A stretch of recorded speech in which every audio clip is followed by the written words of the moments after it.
സാമൂഹിക മാധ്യമങ്ങളിലൂടെ ഉണ്ടായ അധിക്ഷേപത്തെ തുടർന്ന് കോഴിക്കോട് സ്വദേശി ദീപക് ജീവനൊടുക്കിയ കേസിൽ പ്രതിയായ യുവതി ഒളിവിലെന്ന സൂചന.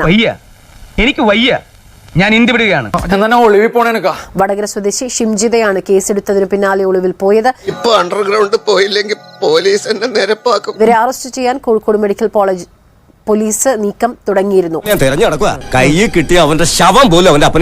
സ്വകാര്യ ബസ്സിലെ ദൃശ്യങ്ങൾ ഇൻസ്റ്റഗ്രാമിൽ പോസ്റ്റ് ചെയ്ത ഷിംജിതയുടെ മൊബൈൽ ഫോൺ കണ്ടെത്താനുള്ള ശ്രമത്തിലാണ് പോലീസ്. കേരളത്തിന്റെ വിരുമാറിലൂടെ നീ ഒരു ഗതി കിട്ടാപ്പേദം പോലെ ഒഴുകുന്നത് എനിക്ക് കാണണം. എങ്ങനെയാണ് പറയേണ്ടതെന്ന് അറിയില്ല. പറഞ്ഞാൽ സ്ത്രീ വിരുദ്ധ ചാപ്പ് കിട്ടുമെന്നും അറിയില്ല. കിട്ടിയാലും തിരക്കേടില്ല. അമ്മയും ഒരു സ്ത്രീയാണ്. ആ കണ്ണുനീര് കേരളത്തിന്റെ വേദനയാകുന്ന ഒരു വല്ലാത്ത ദിവസം. അത് പറയാൻ കഴിവില്ലെങ്കിൽ പിന്നെ കോട്ട് എടുത്തിട്ട് ഇവിടെ വന്നിരുന്നിട്ട് കാര്യമുണ്ടോ? അന്ന് അത് അറിഞ്ഞപ്പോ ഉണ്ടായ ദേഷ്യത്തിന് തന്നെ കൈ കിട്ടിയിരുന്നെങ്കിൽ മോന്തയടിച്ച് കലക്കിയ ദീപകിന്റെ തലക്കൽ കൊളുത്തി വെച്ച നിലവിളക്ക് പോലെ അച്ഛനും അമ്മയ്ക്കും കുടുംബത്തിനും ആ വീടിന്റെ ഒരേ ഒരു വെളിച്ചം താനെയങ്ങ് കിട്ടുപോയതല്ല. റീച്ചിനും ഷെയറിനും വേണ്ടി അഹങ്കാരത്തിന്റെ പരിവുള്ള ഒരു സ്ത്രീ അടിച്ചു കെടുത്തിയതാണ്. ഒരു കുടുംബം നാനാവിധമാക്കിയതാണ്. ഇത്തരം തട്ടിപ്പോയിൽ നിനക്കൊക്കെ തമാശയായിരിക്കും. ഞാനൊക്കെ മനസ്സിലാക്കണമെങ്കിൽ ആദ്യം കുടുംബത്തിൽ പറക്കണം, പിന്നെ അഭിമാനത്തോടെ ജീവിക്കാൻ പഠിക്കണം. ഇതൊക്കെ നിന്നോട് പറഞ്ഞിട്ട് എന്താ കാര്യം? നിന്നെയൊക്കെ ജനിപ്പിച്ച് മാനവ മര്യാദ ശീലിപ്പിക്കാതെ അഴിച്ചുവിട്ടവരെ വേണം പറയാൻ. ഇതുപോലെ ഒന്നേ ഉള്ളൂ. ഇവളെ ഉണ്ടാക്കിയ ശേഷം പടച്ചോനെ അച്ഛൻ ഉടച്ചു കളഞ്ഞു. അക്കാലം അത്രയും എല്ലാവരും നല്ലത് മാത്രം പറഞ്ഞൊരാൾ രാവന്തിയോളം കഷ്ടപ്പെട്ട് അധ്വാനിച്ച് കുടുംബത്തിന് വേണ്ടി ജീവിച്ചൊരുത്തനെ സോഷ്യൽ മീഡിയ കമ്പോളത്തിന് വേണ്ടി സൈബർ ആൾക്കൂട്ടക്കൊലയിൽ തൂക്കിവിറ്റ് കഴിവേറ്റിയതാണ്.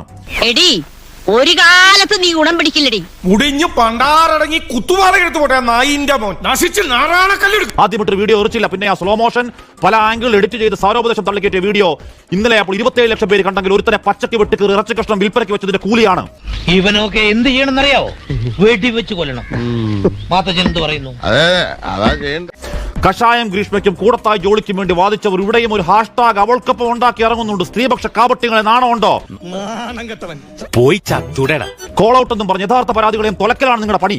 ശരിയായ പരാതി ആർജവത്തോട് അവൾക്കൊപ്പമാണ്. പക്ഷേ ഈ വ്യാജങ്ങളെ, സോഷ്യൽ മീഡിയ കോണ്ടന്റ് അപരാധങ്ങളെ സ്ത്രീ സമൂഹം ചെറുക്കുന്നില്ലെങ്കിൽ ഇനിയും അച്ഛനും മക്കളും ഭർത്താവും അടക്കം മച്ചകത്ത് തൂങ്ങിയാടും വേട്ടക്കിരകൾ ആൺ ശവങ്ങൾ. ആരാണ് സാർ ഇവർക്ക് ഇവരുള്ള അവകാശം കൊടുത്തത്? ജനാധിപത്യ വ്യവസ്ഥ എന്നാണ് ഉത്തരവെങ്കിൽ അത് സാധാരണ ജനങ്ങളായ ഞങ്ങൾക്കും ബാധകമാണ്. ഇതിനകത്ത് കാലൂത്ത നിന്റെ രണ്ട് കാര്യം തല്ലുപിടിക്കും. ഇറങ്ങിപ്പോടി.